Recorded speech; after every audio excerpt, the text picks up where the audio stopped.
კიდევ ერთხელ მოგესალმებით, უყურებთ ახალმებს 4-ზე მე ქეთი მამრიკიშვილი ვარ.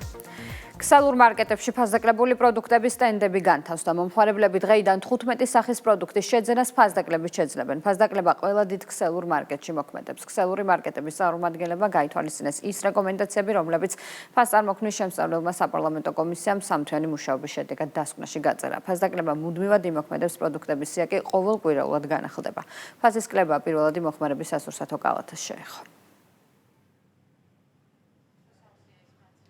სოციალური პასუხისმგებლობის საკითხში უნივერსალმა მიიღო გადაწყვეტილება, რომ ჩართულიყო პროექტში, რომლის მიზანიც არის მომხმარებლებს შესთავაზოთ პირველადი მოხმარების პროდუქტები დავალ ფასად. ამავე პროექტის ფარგლებში შევიმუშავეთ ლოგო, რომელიც მომხმარებელს თავროზევე მიანიშნებს და მარტივად ამოიცნობს მომხმარებელი ამ პროდუქტებს. აქცია იმოქმედებს 1-დან 2 კვირის ვადით თვის ჭრილში, რომელიც იქნება აუცილებლად მუდმივად. მოიცავს პირველადი მოხმარების ყველა სეგმენტს, ფასდაკლების პროცენტს რაც შეეხება დამატებით შეგიძლიათ გითხრათ არის ის, რომ იმოქმედებს ფასდამატი 10%-დან 25%-მდე. შევადგინეთ პროდუქტების სია, რასაც ჩვენი მომხმარებლები ყოველდღიურად იყენებენ. დავიწყეთ აქტიური თანამშრომლობა ჩვენს მომწოდებლებთან და იმაზე ზრუნავთ, როგორ გაგვეიაფებინა და უფრო ხელმისაწვდომი გაგვეხადა ეს პროდუქტები.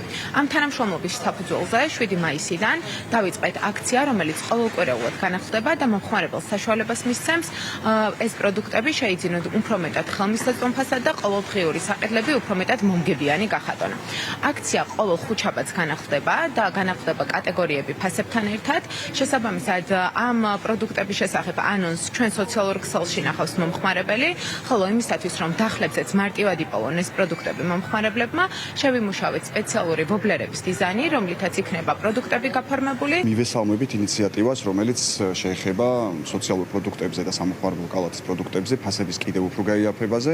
შესაბამისად, ჩვენ ქსელში უკვე წარმოდგენილი არის მსგავსი ტიპის აქციები დამატებითად. ახალი ტიპის აქციები განახლდება 3 დღეში ერთხელ და კიდევ უფრო ღრმა ფასდაკლებებს შევთავაზებთ ჩვენს მომხმარებელს სოციალური კალათიდან და სამოხმარებლო კალათის პროდუქტებით. ძირითადი პროდუქტები, როგორც აღვნიშნე, იქნება სამოხმარებლო კალათის ყველაზე მოთხოვნები პროდუქტები, კონსერვაციის კატეგორიიდან, ბაკალიის კატეგორიიდან, როგორც არის შაქარი, ბრინჯი, წიწიბურა, მაკარონი და ასე შემდეგ და რა თქმა უნდა, რძის ნაწარმი, ასევე ხორცპროდუქტები. სოციალური ინიციატივის ფარგლებში კომპანია აგროჰაბმა მიიღო გადაწყვეტილება, რომ წამოეწყო პროექტი, რომელიც შესთავაზებს მომხმარებელს ყოველდღიური მოხმარების პროდუქტებზე კიდევ უფრო შეღავათიან ფასებს.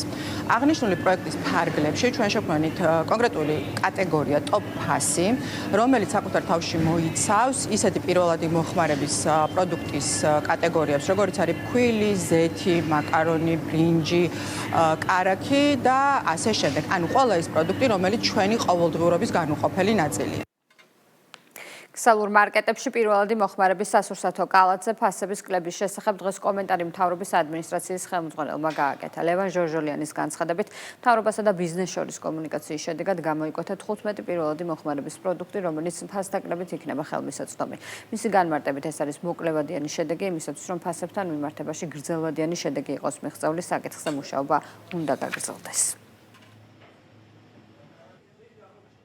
ფასებთან დაკავშირებით შექმნილია სამთავრობო და საპარლამენტო კომისია, რომელმაც აქტიურად იმუშავა და გამოკვეთა პრობლემური საკითხები სამოხმარებლო ფასებთან დაკავშირებით. მნიშვნელოვანი არის, რომ მთავრობასა და ბიზნესს შორის კომუნიკაციის შედეგად გამოიკვეთა 15 პირველადი მოხმარების პროდუქტი, რომელიც ყველაზე მნიშვნელოვანი არის მომხმარებლისთვის და სპეციალური ადგილები, სადაც ფასდაკლებული 15 დასახელების პროდუქტი იქნება წარმოდგენილი. ეს არის მოკლევადაში შედეგი. ვფიქრობთ, რომ უნდა გაგრძელდეს მუშაობა, რათა საბოლოო შედეგი ფასებთან მიმართებაში უკვე გრძელვადაში იქნეს მიღწეული.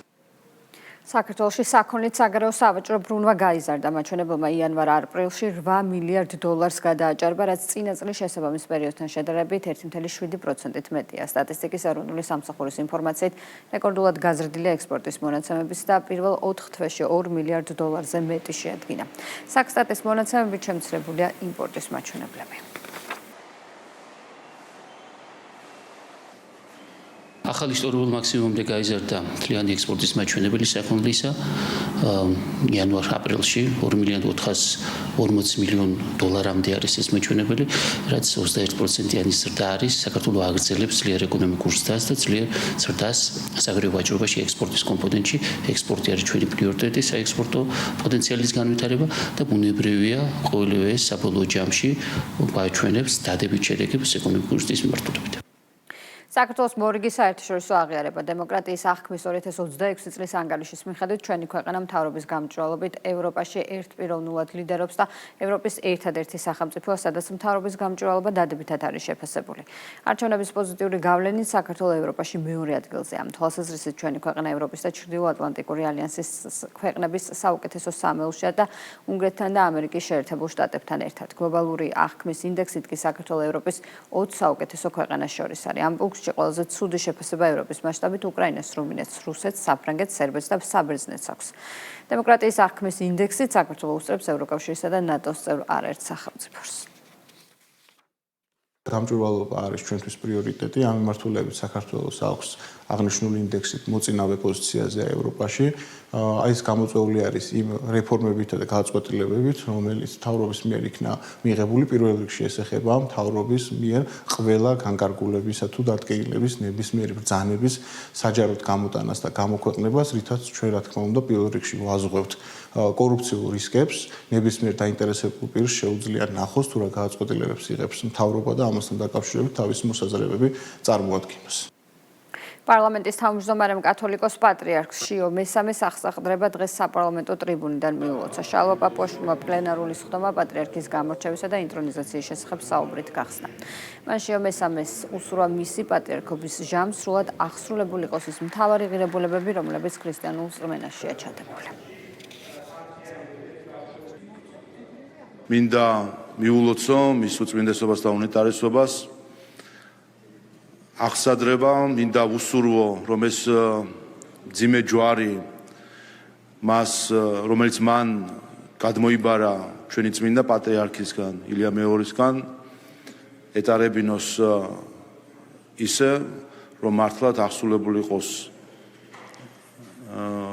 ის თავარი ღირებულებები, რომელიც ჩადებული არის ჩვენს წმენაში.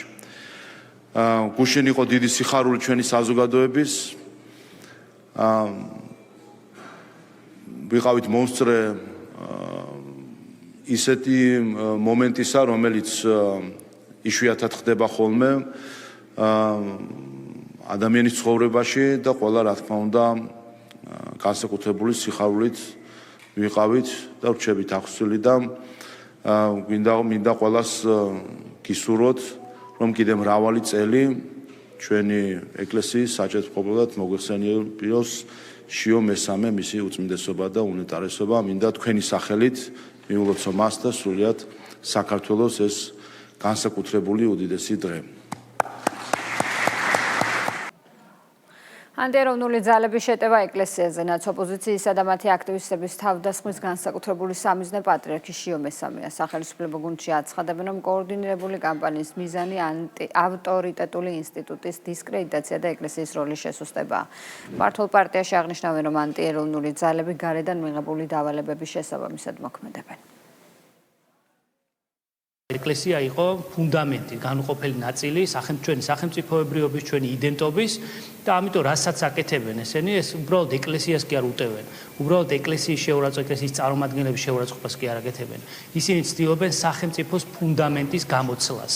ისინი ცდილობენ საზოგადოების დაცლას და დაცარიელებას და გათითოკაცებას. ამიტომ ძალიან ერთის მხრივ უნდა ვიცოდეთ რა ხდება და მეორეს მხრივ ძალიან სერიოზულად უნდა მოეკიდოს ჩვენი საზოგადოება ამ პროცესს. კიდევ ერთხელ ეს არ არის ერთ-ერთი რაღაც რიგით საზოგადოებრივი პროცესი.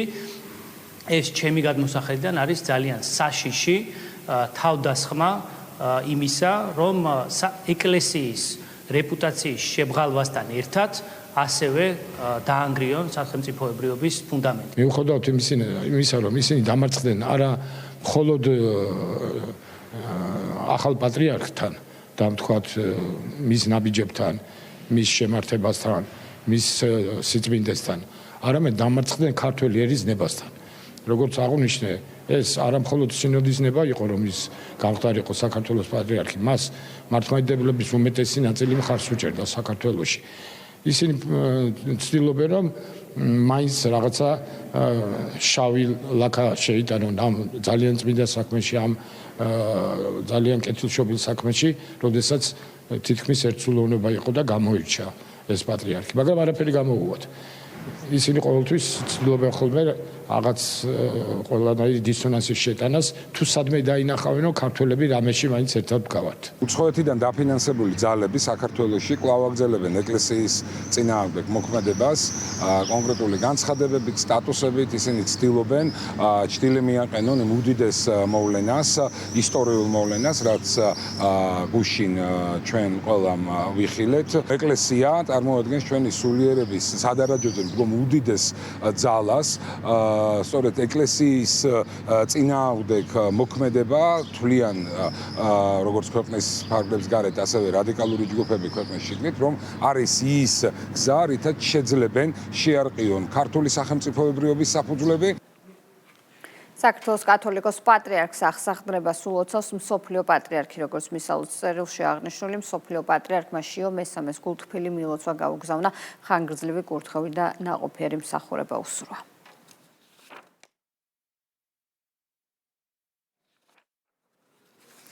პოლიტიკური შეფასებების თემაა შანტაჟი და ზეწოლა საფრანგეთიდან. ქვეყნის ეროვნულმა ასამბლეამ სალომე ზურაბიშვილის ინიციატივით შემუშავებული პოლიტიკურად მოტივირებული საქართველოს საწინააღმდეგო რეზოლუცია მიიღო, რომელიც არაერთ დეზინფორმაციას შეიცავს. დოკუმენტში მოთხოვნილია საქართველოს მოქალაქეების დასანქცილება და ეროვნული მნიშვნელობის კანონების გაუქმება, კვლავისმის მუქარა ვიზა ლიბერალიზაციის შეჩერებით. დოკუმენტში მოთხოვნილია საქართველოს ევროკავშირში გაწევრიანების პროცესის გაყენვა იქამდე, ვიდრე ქვეყანა, როგორც ავტორები ამბობენ, პოლიტიკურ კრიტერიუმებს არ დააკმაყოფილებს. რეზოლუცია ასევე მოითხოვს სხვადასხვა საქმეებზე მსჯავრდებული ოპოზიციონერების გათავისუფლებას. სალომე ზურაბიშვილის მხრიდან ქვეყნის ინტერესების საწინააღმდეგო მოქმედება არ უკვირთ სახელმწიფო გუნდში, თუმცა განმარტავენ, რომ საფრანგეთის ეროვნული ასამბლეის მიერ მიღებულ დეზინფორმაციულ რეზოლუციას არანაირი სამართლებრივი ძალა არ აქვს და მხოლოდ შანტაჟის პოლიტიკის გაგრძელებას ემსახურება. ეს რეზოლუცია არის ერთგვარი სახე რადიკალების, ძალიან კარგად ასახავს იმ სულისკვეთებას, რადიკალურ სულისკვეთებას, რასაც ეს ძალები განასახიერებენ, მათ შორის სალომე ზურაბიშვილი, არანაირი თანამშრომლობის ნაცვლად, ეს დაპირისპირებები, ნაცვლად დიალოგისა, უფრო მეტი რადიკალიზმი, უფრო მეტი რადიკალიზაცია. თავად ის ფაქტი, რა თქმა უნდა, რომ მხოლოდ რამდენიმე ათეულმა დეპუტატმა დაუჭირა ამ დოკუმენტს, ესეც ბევრ რამეზე მეტყველებს თუნდაც იმაზე, რომ როგორც ჩანს, არც საფრანგეთში დიდ დონეზე, მასშტაბურ დონეზე, როგორც ჩანს, არ არის იმისი სურვილი, რომ რაღაც მეტი დაპირისპირება, მეტი ამ ტიპის რადიკალიზაცია იყოს, მათ შორის საქართველოსთან. დღეს აბსოლუტურად სხვა გარემოა, აბსოლუტურად სხვა განწყობები, აბსოლუტურად სხვა მოლოდინებია მომავალთან დაკავშირებით, მოლოდინები მეტი დიალოგის, მოლოდინები მეტი თანამშრომლობის და არა აი ეს რაღაც ძველი მცდელობები, ერთი და იგივე მცდელობები, რომ ქვეყანასთან აბსოლუტურად ყუილების საფუძველზე და არანაუთხიცებულების გარეშე ბრალდებების საფუძველზე მოხდეს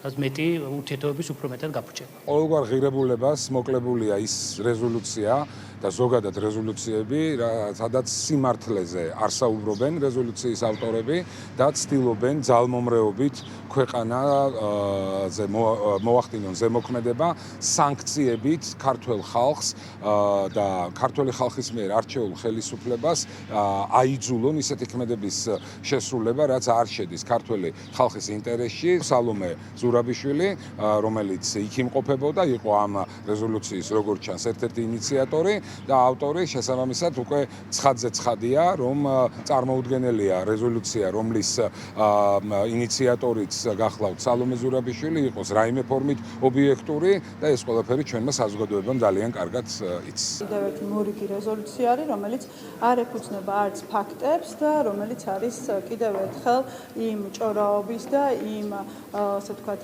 რადიკალური ოპოზიციის პირდაპირ რიტყვი ვორდინგი, ანუ ის წინადადებები, რომელსაც რადიკალური ოპოზიცია იყენებს.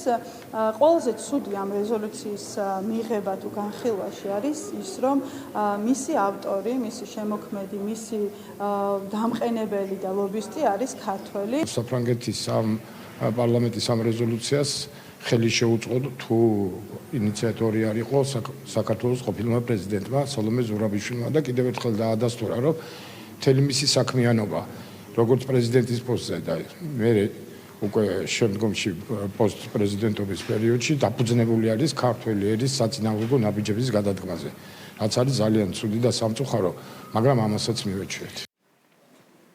ბრიუსელში ევროკომისიის შენობის წინ LGBT დროშა ფრიალებს. ევროკომისიის პრეზიდენტის სოციალურ ქსელში წერს, რომ ამ ფორმით ევროკომისია პრაიდის კვირეულის მიმართ მხარდაჭერას გამოხატავს, რითაც ურსულა ფონ დერ ლაიენი ამაყობს.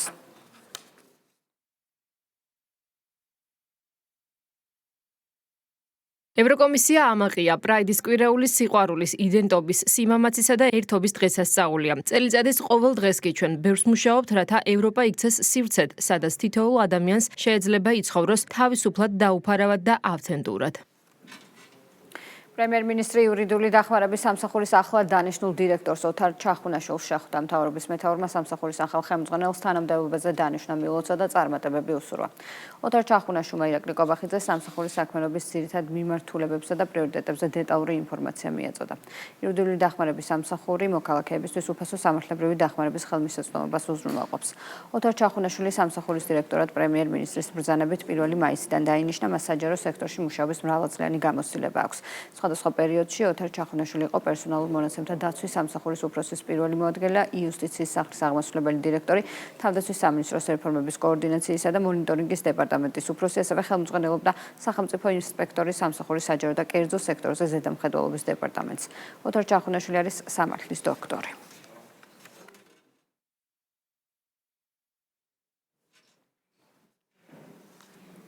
სახელმწიფო უსაფრთხოების სამსახურის უფროსის სახალხო დამცველს შეხვდა გეკა გელაძემ და ლევან იოსელიანმა ადამიანის უფლებებისა და უსაფრთხოების საკითხები განიხილეს. საუბარი შეეხო საქართველოს ოკუპირებულ ტერიტორიებსა და საოკუპაციო ხაზის გასწვრივ არსებულ ვითარებას. სუსის ხელმძღვანელმა ხაზგასმით აღნიშნა, რომ ადამიანის უფლებების დაცვის სტანდარტის კიდევ უფრო გაუმჯობესების მიზნით მნიშვნელოვანია ორ ინსტიტუციას შორის თანამშრომლობის გაღრმავება. მის თქმით, ადამიანის უფლებებისა და მათი უსაფრთხოების დაცვა სახელმწიფო უსაფრთხოების სამსახურისთვის პრიორიტეტულ საკითხს წარმოადგენს. თავის მხრივ შეხვედრაზე ლევან იოსელიანმა სახალხო დამცველის ინსტიტუტის საქმიანობის ძირითად მიმართულებებზე გაამახვილა ყურადღება და პარტნიორობის კიდევ უფრო მეტად გაღრმავების მზაობა გამოთქვა.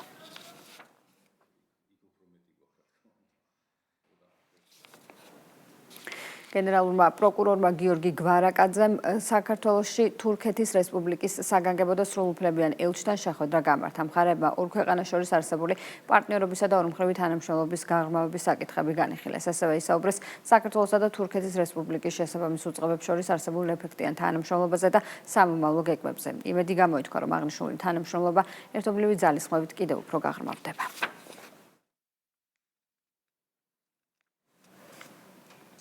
სამართალდამცველებმა ქვეყნის მასშტაბით ქურდულ სამყაროსთან კავშირში მყოფი 44 პირი დააკავეს. კიდევ 7 პირს კი ბრალი წარედგინა, ნაწილს პენიტენციურ დაწესებულებაში, ნაწილს კი დაუსწრებლად. მათ შორის 2 საზღვარგარეთ მყოფი ეგრეთ წოდებული კანონიერი ქურდია. მოსამართლის განჩინების საფუძველზე ჩატარებული ფარული საგამოძიებო მოქმედებების შედეგად დადგინდა, რომ სისხლის სამართლის დანაშაულში ბრალდებული პირები ეგრეთ წოდებულ ქურდულ გარჩევებს აწყობდნენ და გამოჰქონდათ ეგრეთ წოდებული ქურდული გადაწყვეტილებები.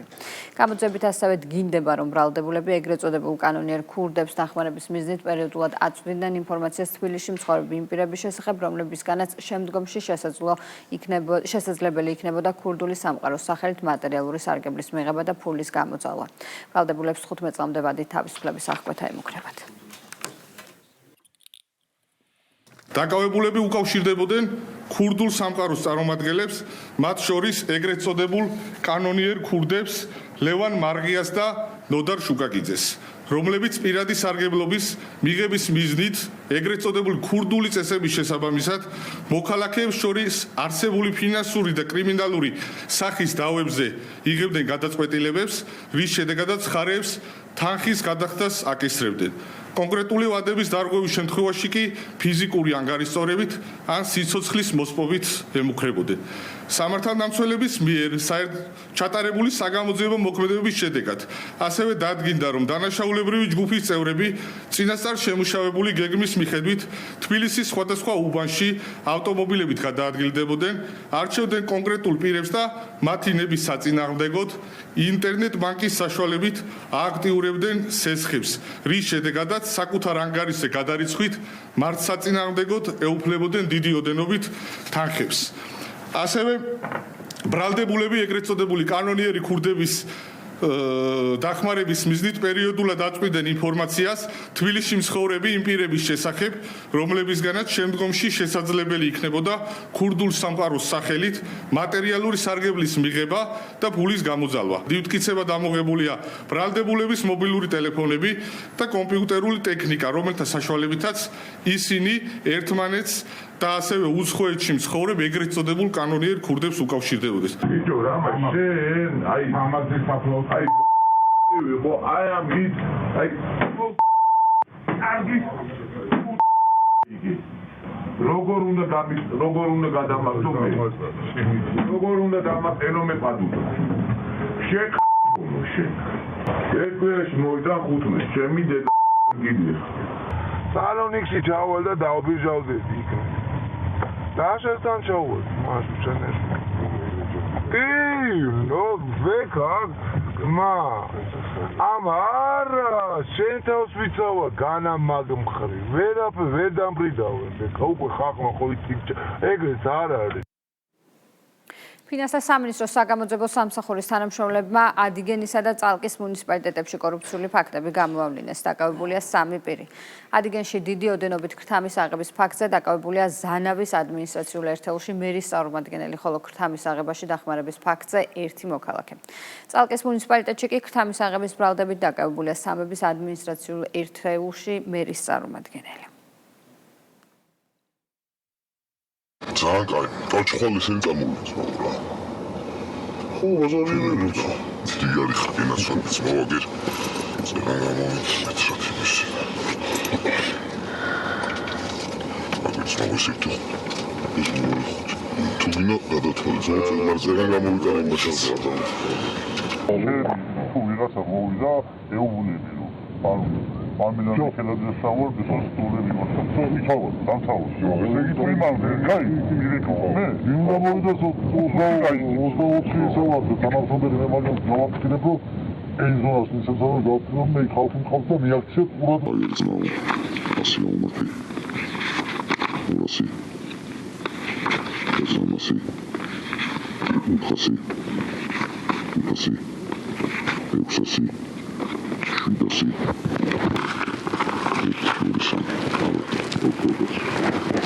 გამოძიებით დადგენილია, რომ საჯარო მოხელემ შუამავლის მეშვეობით სახელმწიფო საკუთრებაში არსებულ მიწის ნაკვეთებზე საკემპინგე სივრცის მოწყობაში მფარველობის სანაცვლოდ ქრთამის სახით მოითხოვა და აიღო 10,000 ამერიკული დოლარი. მეორე კორუფციული ფაქტი გამოვლინდა წალკის მუნიციპალიტეტში, სადაც ქრთამის აღების ბრალდებით დაკავებულია სამების ადმინისტრაციულ ერთეულში მერის წარმომადგენელი. ბრალდებულმა 20 ტონა კარტოფილის ადგილწარმოშობის შესახებ ყალბი დოკუმენტების დამზადებისა და გასაღების სანაცვლოდ ქრთამის სახით აიღო 1000 ლარი.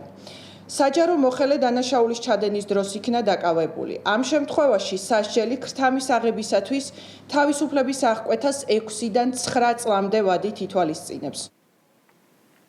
მიგრაციის დეპარტამენტის თანამშრომლებმა უცხო ქვეყნის 74 მოქალაქე საქართველოდან გააძევეს. ქვეყანა დაატოვებინეს თურქეთის, ინდოეთის, ეთიოპიის, პაკისტანის, კენიის, ირანის, ბელარუსის, ეგვიპტის, ტაჯიკეთის, რუსეთის, ერაყის, ზიმბაბვეს, აზერბაიჯანის, თურქმენეთის, სომხეთის, სუდანის, უგანდის, უზბეკეთის და სხვა სახელმწიფოების მოქალაქეებს.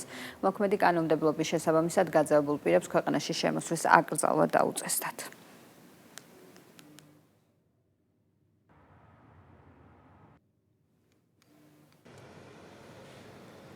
მთავრობის ადმინისტრაციის უფროსი საქართველოში გაეროს უტოლვილთა უმაღლესი კომისარიატის წარმომადგენელს შეხვდა. ლევან ჟორჟოლიანმა ანარიჩს თანამდებობაზე დანიშვნა მიულოცა და წარმატებები უსურვა. შეხვედრაზე ისაუბრეს საქართველოსა და გაეროს უტოლვილთა უმაღლესი კომისრის ოფისს შორის არსებულ თანამშრომლობაზე. აღნიშნა გაეროს უტოლვილთა უმაღლესი კომისრის თბილისის ოფისის ჩართულობის მნიშვნელობა საქართველოს ოკუპირებულ რეგიონებში ადამიანის უფლებებისა და ჰუმანიტარული მდგომარეობის გაუმჯობესების კუთხით. შეხვედრაზე ასევე იმსჯელეს მხარეებს შორის პარტნიორობის შემდგომი გაღრმავების გზებზე. ანა რიჩმა გრანტების გამჭვირვალობის მიმართულებით საქართველოს მთავრობასთან თანამშრომლობის მზადყოფნა გამოთქვა.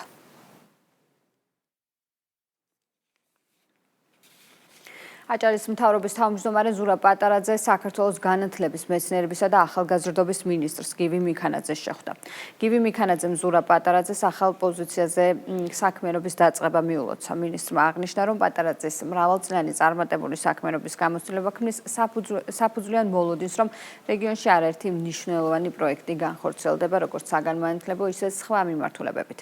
შეხვედრაზე მხარეებმა რეგიონში საგანმანათლებლო სფეროში მიმდინარე და დაგეგმილი პროექტები განიხილეს. ზურაბ პატარაძის თქმით, საგანმანათლებლო ინფრასტრუქტურის განვითარება, ზოგადი პროფესიული და უმაღლესი განათლების ხელშეწყობა და ახალგაზრდებისთვის ახალი შესაძლებლობების შექმნა რეგიონში ერთ-ერთ მთავარ პრიორიტეტს წარმოადგენს. შედგა ძალიან მნიშვნელოვანი და საქმიანი შეხვედრა, რომლის ფარგლებშიც ჩვენ განვიხილეთ განათლების სექტორში, როგორც უმაღლესი, ასევე ზოგადი განათლების მიმართულებით და ამავდროულად პროფესიულის მიმართულებით რეფორმების მიმდინარეობა, დაგეგმილი აქტივობები. პრიორიტეტი სასკოლო ინფრასტრუქტურის განვითარების არის ერთ-ერთი უმთავრესი საკითხი და 2026-28 წლებში დაგეგმილი არის 30-მდე სკოლის მშენებლობა, ასევე 70-მდე სკოლის რეაბილიტაცია. ეს იყო ბოლო ინფორმაცია 4-ზე, მე ამით გემშვიდობები და ელდა ჩიცას დღის მთავრის სახლების შესახებ ანაშორდია ფორცლად მოგიყვება წინ პოლიტიკური პოსტი გეუდებათ ასე რომ არ გაგერთოთ.